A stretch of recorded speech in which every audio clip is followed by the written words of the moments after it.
Now, the next thing I'm looking at is sequencing. As I sort of mentioned very briefly before, is that your paragraphs should jump from one to the next. They should be linked together in some way. So you think of a monkey swinging from vine to vine.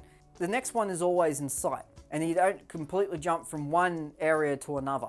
And that's what you're looking at. So there's an understandable sort of leap. So you don't suddenly go from describing a house to describing a park. Because the first question I'm going to be asking as a reader is, how did we get to the park? Or how did we get to this other idea suddenly? You need to have it so everything sort of links to each other, and you gradually develop your story rather than just sort of have these very sharp jumps from one to the next, because it becomes very hard to follow what it is you're writing. You need to avoid paragraphs, as I mentioned, unrelated to the previous one, and try to link them in some way. And if you need to jump across, then leave a much larger gap to know that there is a bit of a break, and that you have a chapter break where you would have the next detail that's important in the story. But then don't keep having these chapter breaks. Don't have chapter break and chapter break and chapter break and chapter break, because it becomes very hard to follow your story. If you're writing a short story, you really shouldn't be having too many at all, maximum of 2. And the reason for that is, as I said, you want people to get engaged and be lost in your story.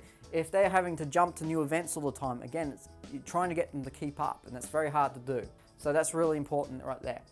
Step 6 is one I come across, particularly among, unfortunately, my male students. My male viewers out there would probably be wanting to write the next big epic story. And this happens with everyone. I mean, we all like to see big flashy movies, and we like to read these things that have a very large scale to them. But the problem with that, if you're to do it in a 5-page story, you're going to be jumping all the time, and you're never going to really describe anything in any real detail. That's what I mean by them jumping too quickly in this sense.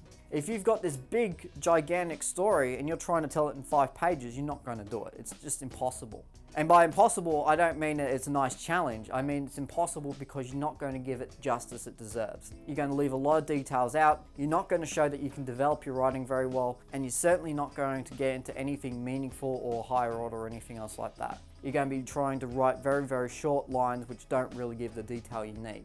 For that reason, you need to develop a smaller story and a much smaller world far more expansively than try and limit the size of a big one. As I said, as much as it may be appealing that you're writing about something that you may have seen something similar in a movie or a book, you just don't have the time to develop it. And this is what I mean by doing the story justice. Is if I was trying to tell you the entire story of Star Wars in 5 pages, very difficult to do.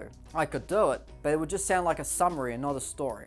This is the thing, it wouldn't allow anyone to get lost in it. If Star Wars was a 5-minute film, no one would watch it because of the fact that it doesn't really allow people to sort of get lost in it. That is what I mean by developing your story, is having something small that you can develop over a longer period rather than trying to cram everything into a small space. And particularly when you've got time constraints and anything else like that, you need to make sure that you develop a story properly.